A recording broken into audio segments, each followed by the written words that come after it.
If you're aiming to compete at the highest level with show lambs, look no further than Car Club Lambs. For more than 50 years, the Carr family has been dedicated to building a nationally recognized program, producing elite show lambs that have claimed banners at all of the major shows across the country. If you're looking for genetics that can elevate your program, reach out to Mike at 319-361-6805 or visit Car Club Lambs on Facebook. If you want to hang a banner, drive a car.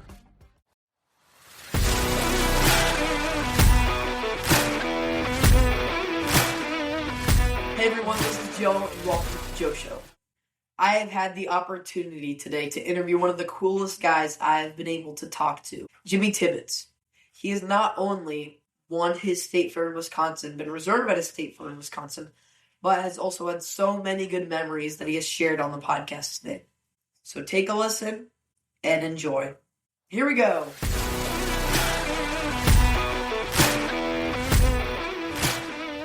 So, to start off, tell the listeners about yourself.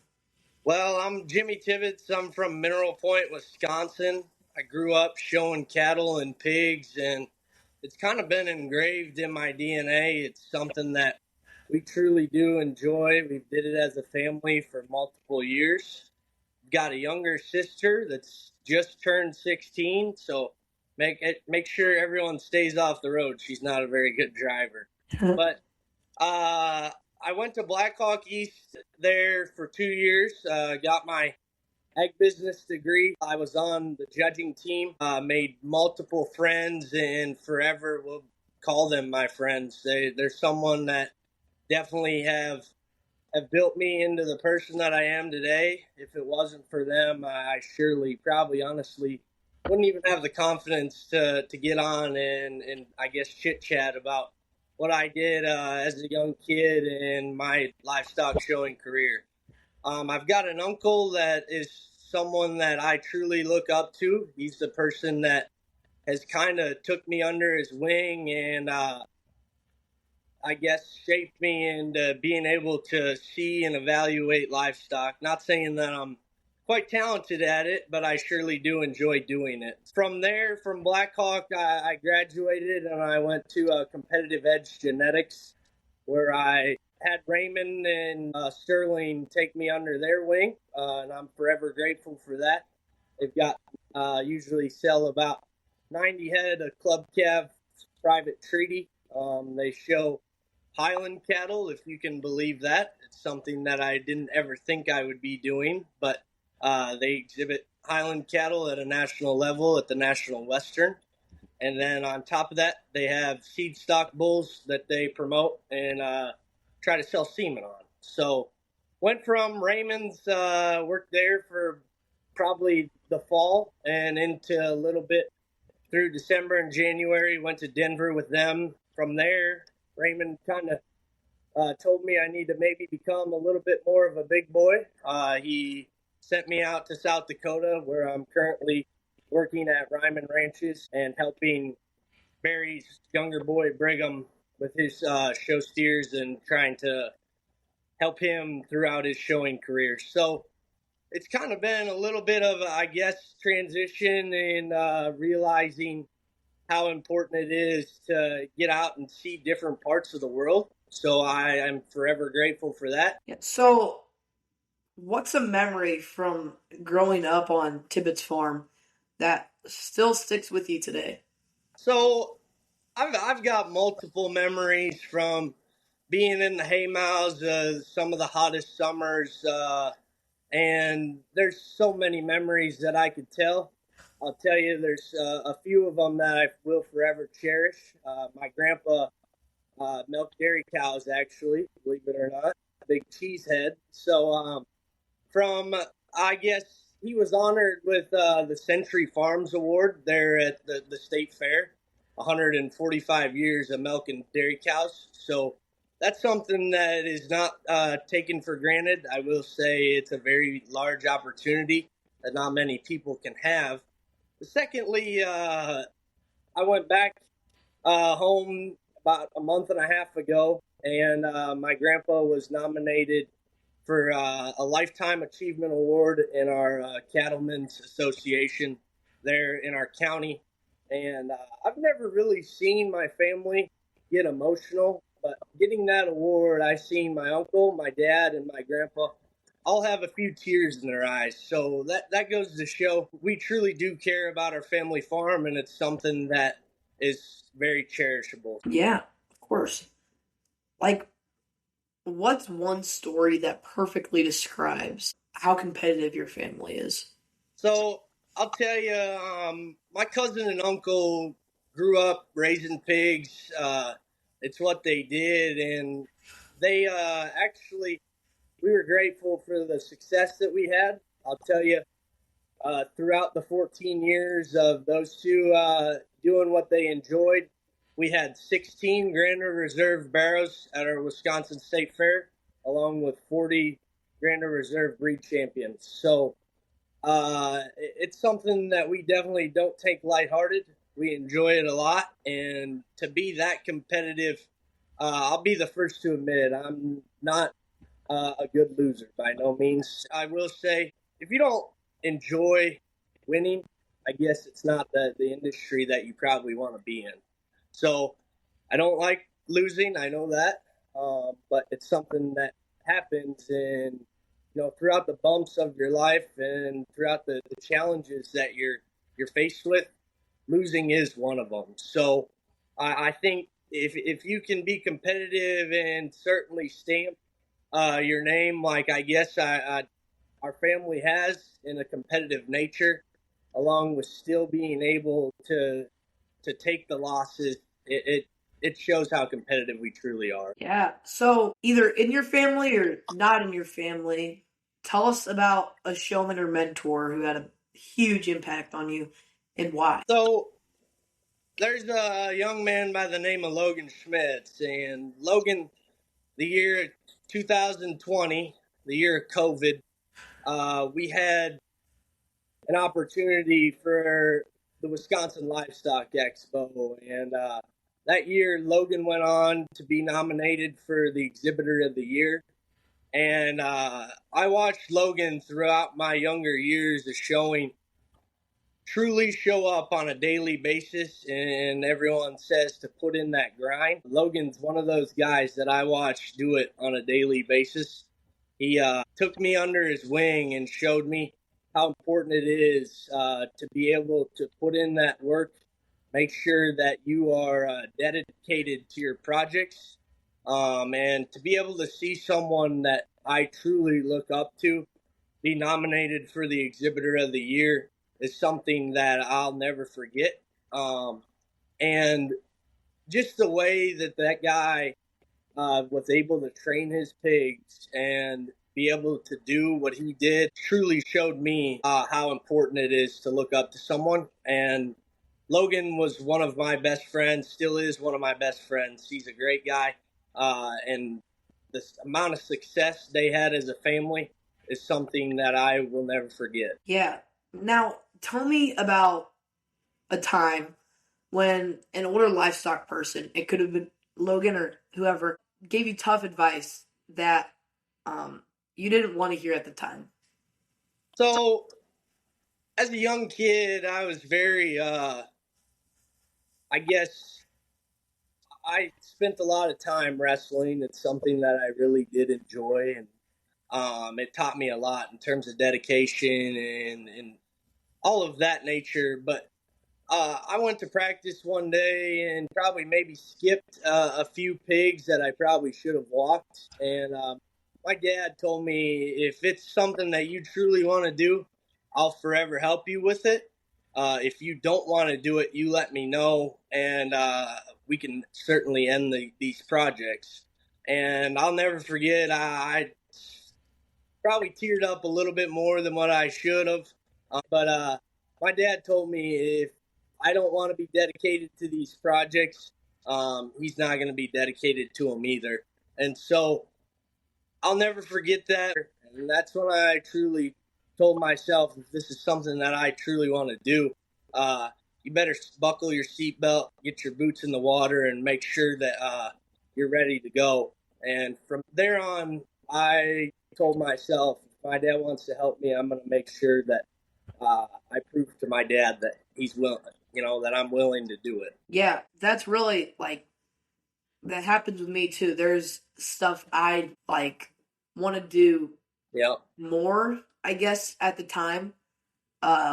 Like wrestling too. I Yeah. wrestle. I'd rather probably go to wrestling practice than walk 20 pigs. Absolutely. The one thing that I remember growing up is I always wanted to go into town and go jump in the pool and hang out with my buddies. But those days, you have those days and you kind of question why you really want to do it.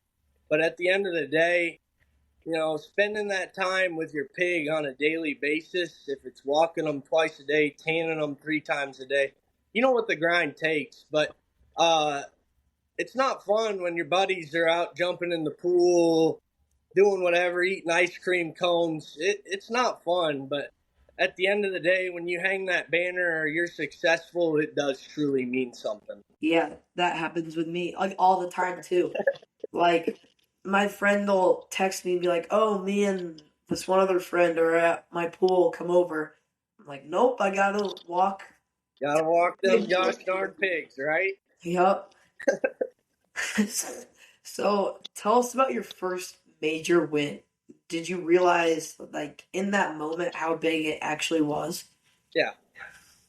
So I wouldn't say it was a major win, but I can't remember what year it was. I got the chance to exhibit a steer at the American Royal, and I was third in class. I was one spot away from making the sale. I'll never forget having that opportunity. I remember as a young kid, I was never much of a reader in school. I didn't enjoy reading books, but I will say there's one thing that I did enjoy doing at school, and that was looking at the Showtimes magazine. You see all them pictures of the people exhibiting the steers, if it's Denver, wherever, Louisville, Kansas City. As a young kid, I never really got that opportunity. And at the age of 17, 18, I know I was a freshman in college. I got a chance to exhibit a steer and a very high quality steer in some of the heat of the classes. And I'll never forget, I sat down after that and watched the grand drive. My parents went home, took my steer home, and I left with a buddy after the show, after watching the grand drive. And I remember getting emotional and texting my parents and telling them how grateful I am for them to give me the opportunity. The economy right now is very, very high, and the expenses of going to shows is not something that I take lightheartedly. And for my parents to be able to support me and have those memories along the journey, I think meant more to me than getting along at the state fair exhibiting the grand champion Barrow. I'll say another great, win that I had, or my sister had, was she had reserved Grand Barrow at our state fair, and I was successful enough to have Grand and Reserve back-to-back years. But I will say the year my sister exhibited the Reserve Grand Barrow at the state fair meant more to me than the accomplishments I had growing up. So I always have told my sister and been hard on my sister, but that's because I truly care and want to see her accomplish the goals that she has. And so to be able to realize and be a part of that win with my sister meant more to me than the wins that I had over the years. Yeah, for sure. So, what's the most pressure you've ever felt before walking into a ring? Whether showing, judging, or something you fit on or raised. So I've got a younger cousin that's pretty special to me. He's exhibited the champion maintainer at Louisville, Kansas City. Had a great young career and still is on the upward climb of his show career. And 2 years ago, it was the first year that we had truly exhibited something that's been pretty special. And I'll never forget, I had another buddy that helped us dress that heifer and get her ready to go into the grand drive. And to be able to see my younger cousin exhibit something at that high quality, I'd say there was multiple pressures that I've had throughout exhibiting, but watching a younger cousin of mine do what he did is probably the most pressure I've ever felt. You know, if you would have told me 3 years ago that my family would be exhibiting a national quality heifer, I would have told you you're probably crazy. But you know, I sit back and realize how lucky I've truly got it. I've got a family that truly does take dedication to what we enjoy doing. And my uncle is someone that I truly think is one of the most gifted people that I've been around. Justin is one of the guys that has certainly showed up day in and day out. And to be able to be around and realize how lucky we've got it, my cousin's certainly one of those people that puts pressure on me because he's the one that I truly do enjoy seeing succeed. So there's been multiple times where I've been under pressure, but I truly think if you truly care about something, the pressure you're in is going to make you better. And I think if you take granted of the pressure, you're going to show up and do what you need to do. And I have my meltdowns here or there, but I will say if you can just control your pressure, the better off you're going to be and the more success you're probably going to have. Yeah. In 2024, my first year at State Fair was probably the most pressure I've ever felt. Yeah, it was like we were going in the Grand Drive, and like I don't really get nervous before I go into Grand Drives, but Yeah. like, I was shaking. Like it was very nerve-wracking for me, especially for my first year. Yeah. Being in the Grand Drive at our State Fair. You know, the thing that I'll realize if you're shaking and you're under pressure, that means you truly care. And if you truly care about something, you're going to enjoy doing it. Yeah, you have pressured moments, but it's how you adapt and I guess overcome those pressures. And, you know, once you start to overcome the pressure, I think you start to realize, I guess, what you could truly accomplish, if that makes sense. Yeah, for sure. Because after the Grand Drive, I was reserve grant, and I didn't really know how big of a deal it was. Yeah. At first, well, I knew people were coming up to me and like, "Oh my gosh, congrats!" Like, like it was a big deal. And at the time, I really didn't know it was that big of a deal. Like after the backdrop and everything, I wasn't trying to sound arrogant, but I asked my mom if like I could go walk around with my friends, like 'cause I really didn't know like what I did at all. Yeah. Like she like laughed, but yeah. Was there ever a judge's comment, good or bad, that stuck with you for years? Well, I don't want to point names or point fingers. I'll say I've had great success over the years, and last year we exhibited one of the probably better ones that I've had a part of, to be in, and he was champion lightweight, and you know we went into the lightweight drive, and there was a judge that had said this one here is the most memorable. He's the hardest to make and still does it in a very respected way. And, I don't know if he's talking just more so about his relative class contemporaries, if that makes sense. I don't know if he's talking about just in the lightweight drive, but we got left standing that year, and that was a really hard pill to swallow. For someone to call one the most memorable and still say it's the hardest to make, it's quite tough, and it's not something that I take lighthearted. I won't hold this grudge to it because you have those days where you probably don't get along when you want to, and I'll definitely go show under him again, but it was a tough pill to swallow. So I think there's multiple times that I have probably been complimented or I guess even have negative compliments in the ring. The year of 2021, I won the state fair, and we had the judge in the grand drive said this one is quite literally the hardest to make. I wish he probably still had his seeds in him, because if he did, I'd probably buy him as a boar. And so that's one of the compliments on an upside of things that I think is very neat for a guy to compliment, junior exhibitors' livestock. I think that was very neat. So there's multiple different perspectives of it, good or bad. I will say there's been some hard ones, though. Yeah.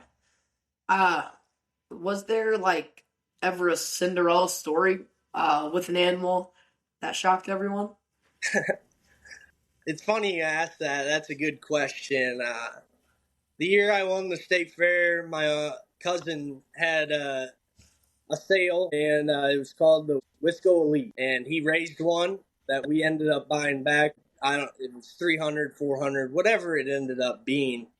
And that day, that pig, luckily, he had maybe a little bit of a bug per se, and we picked that pig up to load in the trailer that day, and my sister quite literally got splattered across the chest. And I'll never forget that. A $300 pig that we ended up buying back was the one that ended up winning our state fair. And my sister cried the entire way home because she had gotten plastered by a pig that had the squirt. So that was quite funny.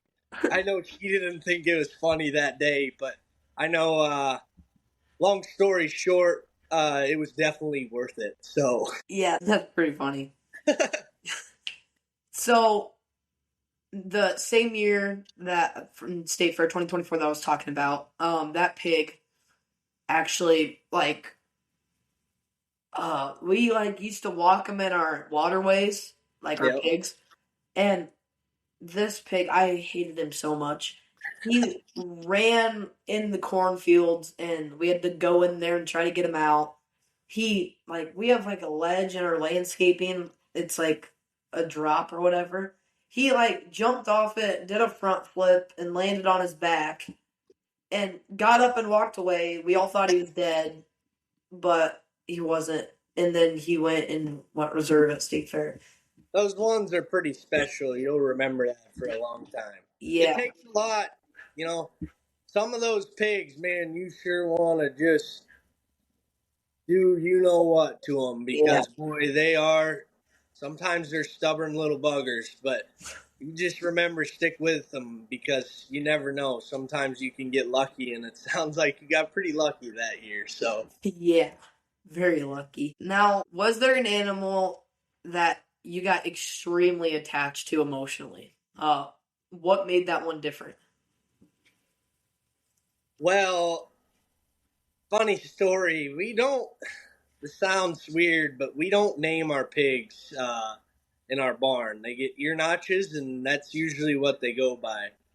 So I'm a pretty emotionally attached person. It's everyone is with their 4-H projects. If you don't get attached to them, it's something that probably you shouldn't be doing, right? There was one called 59, and that pig ended up being reserve grand, and we were sitting in the Camp of Champions, and I got this bright idea that this pig, before he ended up going on the trailer, he needed to get a cream puff. And so I went to the cream puff stand, got this pig a cream puff, and I fed that thing the cream puff. And 59 surely enjoyed it. I know that. And I was surely in tears. But, there's a saying that goes around the pig industry, happy tails, happy pigs. Or I'm not sure what it is. I don't quite try to pay attention to it. But that pig was sure wagging his tail when he was getting that cream puff. So yeah, that's pretty funny. So can you tell us about a show day that went completely wrong? And how did you handle it? So last year, I'd consider it. We went to Denver, National Western Stock Show, and I was with Raymond. Raymond took a bull that we call Naughty by Nature, and Naughty by Nature was naughty. He was quite a pain in the butt. And I'll never forget, we were sitting at Brad Linton's in Nebraska, laying over. We had the trailer parked. We were loading the bull up. And Raymond was typing in the address to head to the National Western Stock Show. And we probably sat there for 2 minutes. And all of a sudden, we hear a bunch of wrestling and just a bunch of ruckus in the back of the trailer. And this bull had started bawling, like, very, very loud, okay? And Raymond jumped out of the pickup, hopped in on the side of the trailer, and I had waited probably, it felt like 5 minutes, but it was probably 2 seconds. And Raymond had screamed, "Jimmy, get back here." And so I ran out of the pickup, got in the back, and kind of peeked my head over the trailer. And Raymond's trying to pull the nose ring up over this latch. The bull had gotten his nose ring stuck in on a latch. And I'm not sure if I'm supposed to tell this story, but obviously we got the bull to the display that year, and now he is selling the crap out of his semen. So I got in the back of the trailer, pushed on the bull's tail, and Raymond lifted that bull's nose ring up over that latch and sat back down. And after we had gotten him situated, there was blood all over Joe there. Raymond and I got back in the pickup, and Raymond put his head over his hands like this and took the biggest, I don't know if it was sigh of relief. I'm not sure what it was. It was a big sigh, to say the least. And he looked at me and said, "I hope you know, if we wouldn't have gotten that nose ring unstuck and he would have pulled that out, we would not be taking this bull to the stockyards." And I looked at him and I said, "Well, what would you have done, Raymond?" And he said, "I honestly would have bawled." And that goes to show you how special that bull truly was. There's a reason he was called Naughty by Nature. But I'll never forget when Raymond brought that bull for the first time. He unloaded him off the trailer, looked at me and grinned and said, "It's going to be fun, buddy boy." And I'll never forget that. To be a part of that bull, not saying that I raised him, not saying that I did anything like that. I helped him work on him on a daily basis, and it took a lot out of both of us to get him to where he was. But I'll never forget unloading that bull off of the trailer in Denver and there being blood all over the side of the trailer. I wasn't sure if we were going to make it to Denver without getting stopped by a cop, because he probably would have seen the blood on the side of the trailer and been like, "What in the heck's going on?" Yeah. So that was something that didn't end up going the right way, but at the end of the day, it certainly did. And Raymond is definitely going to make a killing selling the semen from that bull that was raised by Thompson show steers. So it was quite an ordeal that I'll never forget. Yeah, that's like one of the craziest things I've heard on the podcast before. That's pretty cool. So, like, can you tell me about a time where you had to outwork people instead of outspend them?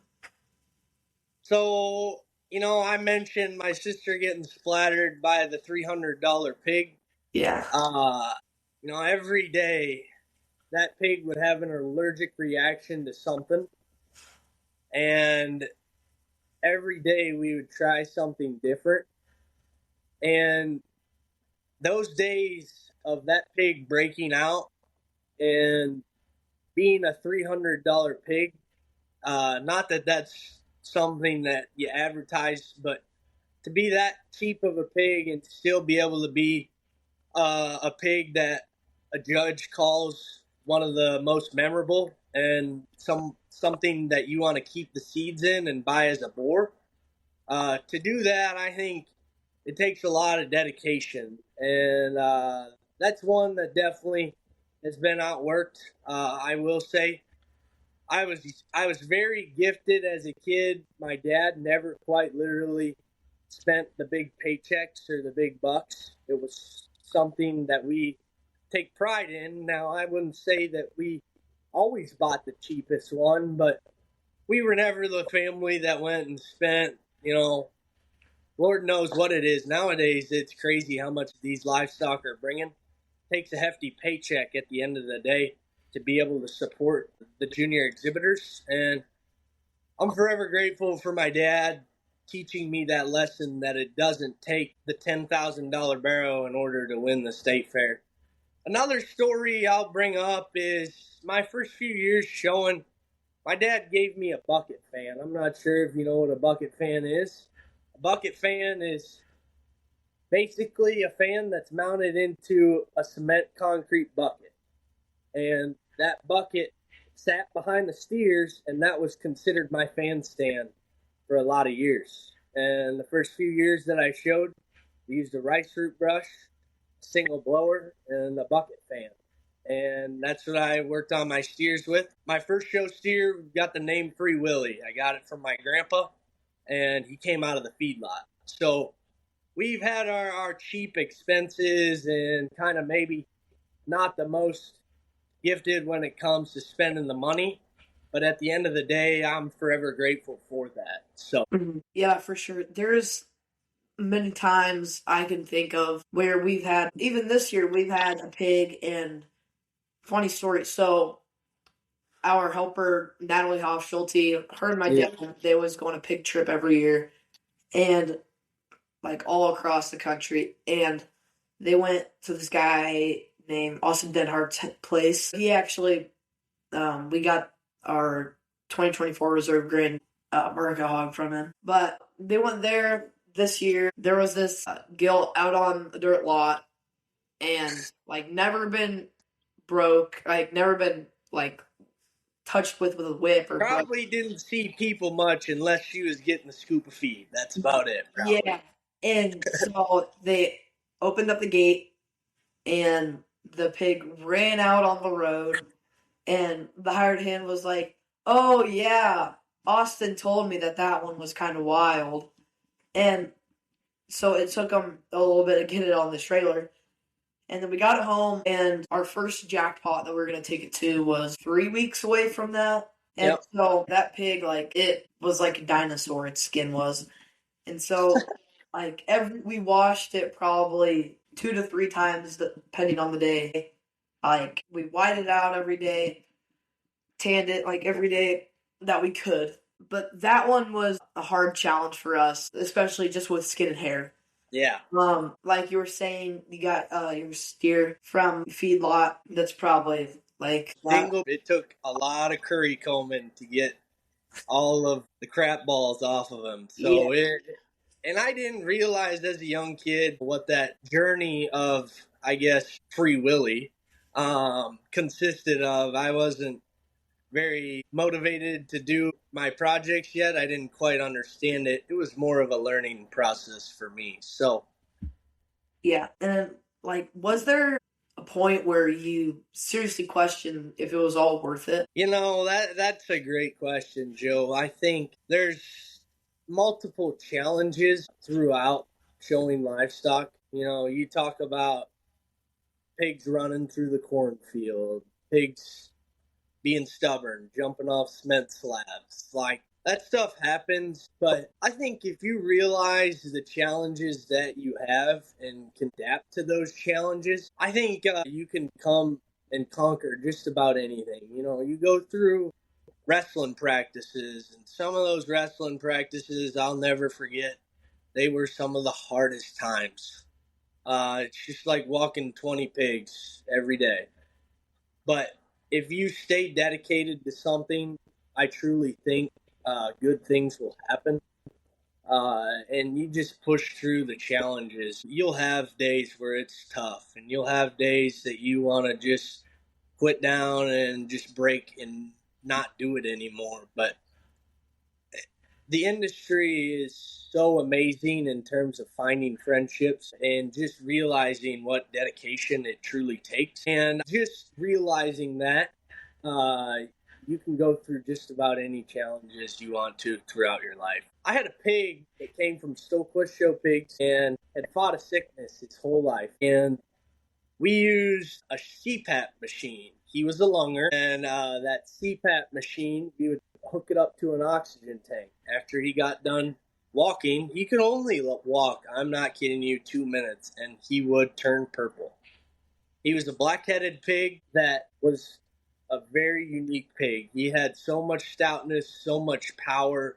Probably wasn't the prettiest, most attractive one, but that Barrow, through his time, was the most powerful show pig we've probably had around, and it was the longest summer ever. But there'd be so many days where it would be like, okay, is this truly, really worth it? Yeah. And those struggles, like I said, come throughout life. But you sit down, buckle your seatbelt, and like I always say, put your boots in the mud. It will come out. You will accomplish the goals that you need to. For sure. We've had a pig like that this year. He's out on the dirt lot now, but we have to walk him around the south side and up around to the front of the house. And I couldn't get him like halfway to the front before that one started freaking out and turned purple. Just like yours. We didn't do what you did, but it certainly was a challenge. We took an oxygen mask to the state fair that year, and we were very skeptical about it because we didn't know, if some public person that's Joe Blow walking through the barn see us hooking up an oxygen mask to a show pig, you can only imagine what they would think. Yeah. So, we were pretty scared to take that pig to the state fair that year. He ended up being, I think, second, maybe third in class. Just fell a nickel short. But those challenges come throughout your showing career. So yeah. So here's a question that'd be really interesting to hear the answer. If we followed you around for 24 hours during your busy season, what would surprise people the most? I probably shouldn't expose myself, but I do enjoy listening to music in the barn, and I've got them fancy-dancy noise cancellation headphones, and I'm probably one of the worst singers you might hear around. Kind of sounds like nails on chalkboard, but I probably think you would be very surprised how bad I am of a singer. There's probably a few other things just in terms of organization. I'm not the most organized person by no means, but when it comes to a show barn, I really try to stay neat and organized, because if you don't do that, sometimes it can end up bad. If it's steers hitting fans and fans tipping over, breaking blades, I know I've did countless of those. And my dad told me the one year, if I tip over one more fan, he's not buying me any more fans, and the steers are going to get pretty hot. So, I try to stay organized. I try not to sing too loud, because I'm sure there's people like, boy, what is that horrific noise coming from the barns? Wow, that's really interesting. I don't know what I was going to expect with that question, but I don't know if I was going to expect that. So there's so many new things now to get livestock ready or healthy. Magma wave, red light therapy, etc. What are you seeing or liking right now that's working? Like you said, there's so many different things, and we've had our fair share of using the Magna wave, all of that stuff, and I'm not sure if I'm the biggest believer in it. I'll tell you the one thing that I truly will stick by, and I mean this when I say it, consistency. I'm a big believer on a daily basis. Wake up at the same time, feed at the same time. As a young kid, I didn't realize it. I was always like, boy, let's feed at 4 o'clock so we can go eat dinner or go hang out with my friends. But if you feed at 6 o'clock, you feed at 6 o'clock for the next 100 and how many days till your targeted show. I think consistency is the biggest thing that people need to realize if you're just getting started in the industry. Now, I think everyone says blowers are a big thing in the pig industry. I'm a strong believer in that. You get them pigs blown dry, you get that hair worked the right way.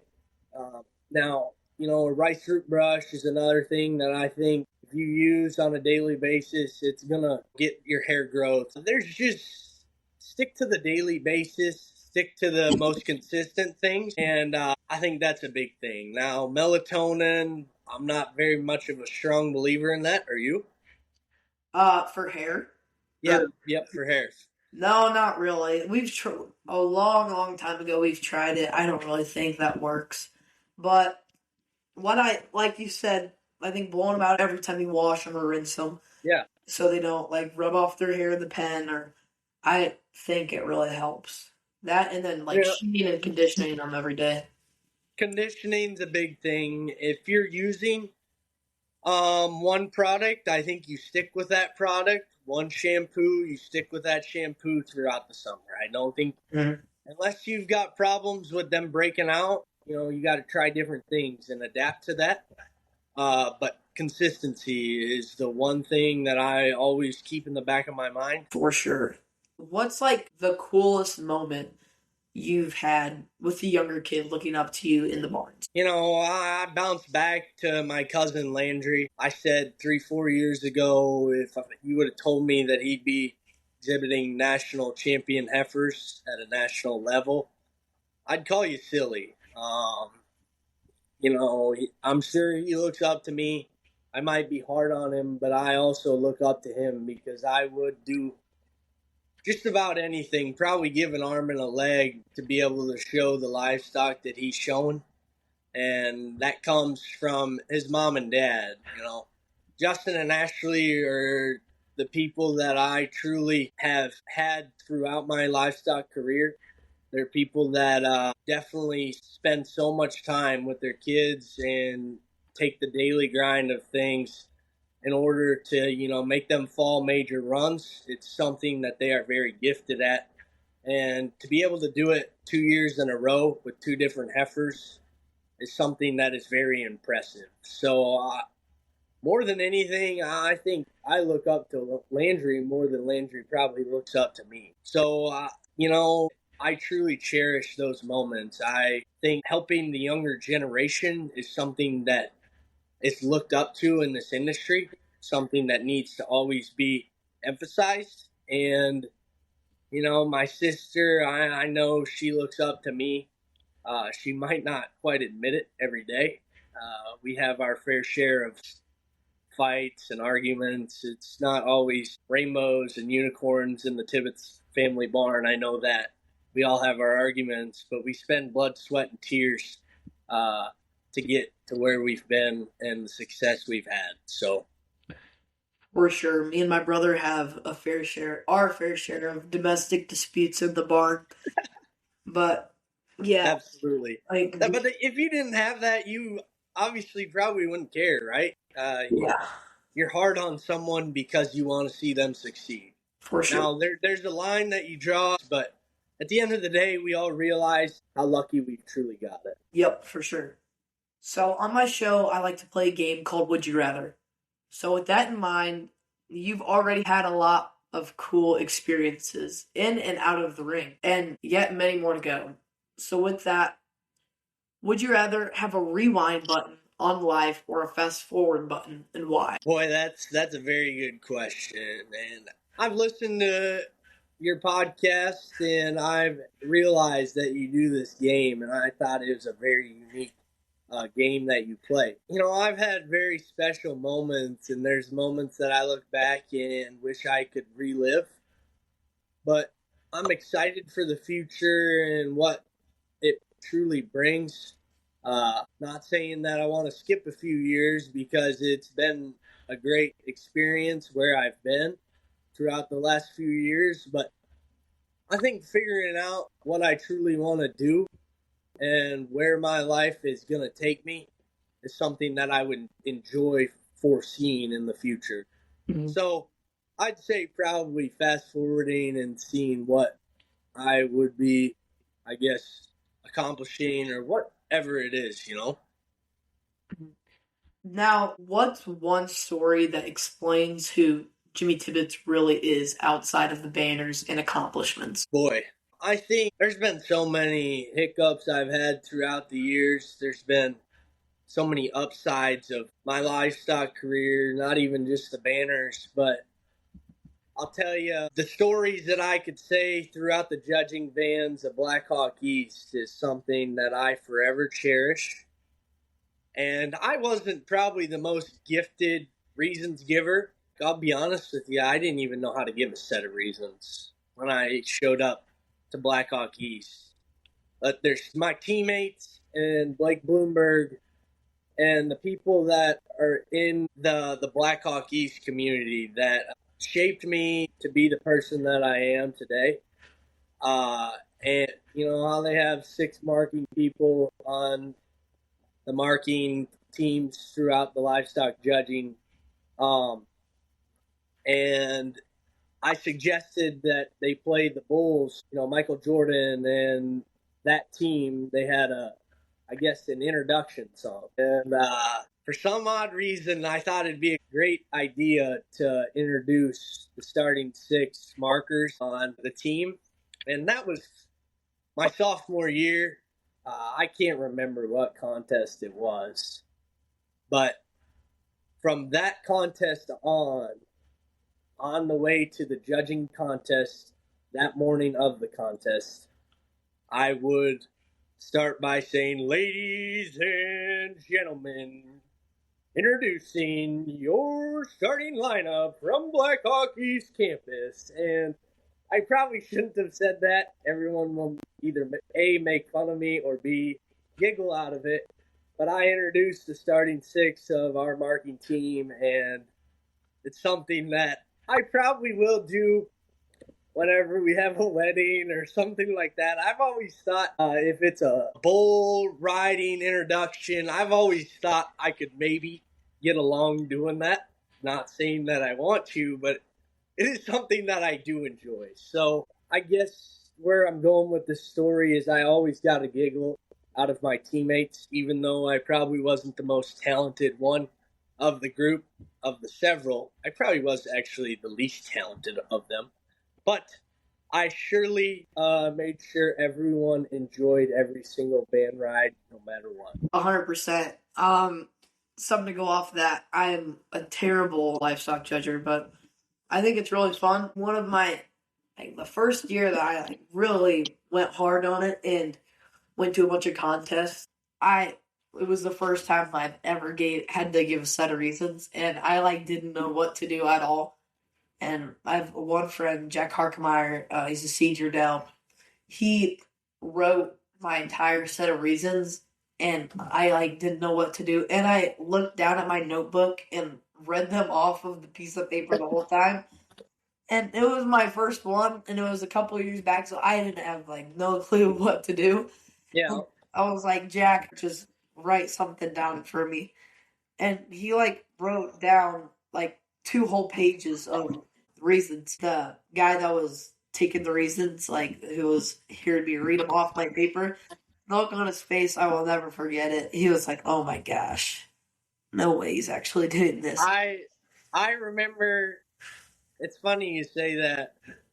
We'd go through practice and we'd be going to contests and working out. And I probably shouldn't expose myself like this, but Blake always told me, he was like, "Tibbits, you're good. Don't give any sets. I don't want to listen to you. Work on them when you get home." Would I ever work on them? Probably not. But it's still the judging team of aspects of the great friendships that I built through the 2 years of Blackhawk East is forever engraved in my heart. For sure. Okay, so for my last question, what's a story your family still talks about years later from a livestock show? Boy, I got a doozy, and this one I probably shouldn't even say. The year I had reserved Grand Barrow, I don't know what I was thinking. I'm not quite sure. My uncle was a little late, if you can imagine that, clipping pigs. I got a little excited, and maybe started to trim where I probably shouldn't have trimmed. I'm not going to expose where I was supposed to trim that I ended up cutting off. But basically, I got a little clipper happy, and it didn't obviously ruin the pig, but that judge of the year said he's a hair away from being really good, and I don't know if he was shadowing towards that or if that's what got us beat. I'm not saying it was, because it was my mistake, but they sure do love to give me a hard time about that. So don't ask where I was clipping. It's not worth asking. I will say I clipped too much off where I wasn't supposed to clip. Oh. Oh, that's pretty funny. So I guess that wasn't my last question. I got one more. What's next for Jimmy Tibbits? Boy, I really wish I knew. I've kind of always been one of the guys that flies by the seat of my pants, even though that's not something I enjoy doing. You know, I'd love to say I'm ready to go back home and help on the family farm, help my cousin and my sister exhibit throughout their years. I'm sure at some point in some time that's going to happen. I know I get done at Ryman Ranches here in August. I got to go back home and help my sister get her stuff ready before we head for the state fair. And then I plan on going back to Competitive Edge and seeing what that holds. I had a great time helping Raymond and Sterling. It was awesome. The amount of opportunities that they gave me were second to none. Being able to take that bull to the stockyards and being able to help and dress that bull and get him ready to be on display. Go back and rewind. I would have told you I was never going to do something like that. And to be able to help on that bull in particular, for the quality that he possessed and had, the amount of interest that was struck in that bull was second to none. And Raymond is doing an awesome job with his business, and I'm forever grateful for him to be able to be a part of that.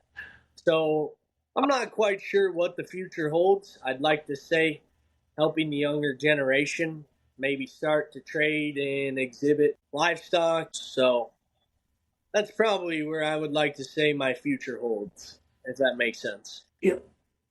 Awesome. Well, thank you so much for joining me. That was probably one of my favorite interviews I've done.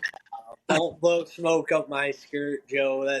I appreciate you saying that. That is a very unique compliment that I will appreciate for a long time. So I wish you the best of luck throughout the next years of showing and multiple years to come. You did an awesome job, and the podcast is probably just starting to get on the upside, and I hope it keeps growing. So I appreciate you having me on, and we will definitely stay in touch. So yes, thank you so much. Thank you, Joe.